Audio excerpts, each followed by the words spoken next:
Welcome. If you want to send a recorded voice message on Facebook Messenger, here's a simple and updated way to do it directly from the app.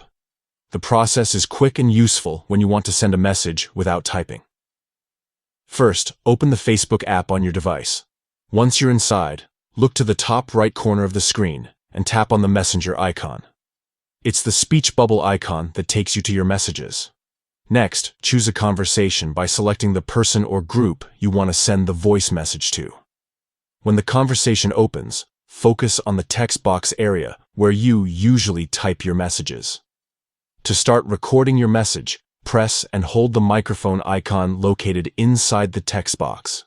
While holding this icon, speak your message clearly into your phone's microphone.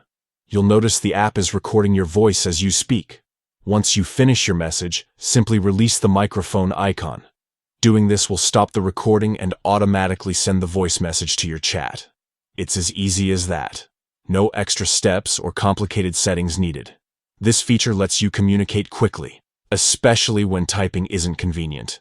Now, you can send a voice recording anytime you want to make your conversations more personal or convey tone and emotion. All updated for the latest Facebook app experience. Give it a try and keep your chats lively and expressive with your own voice messages.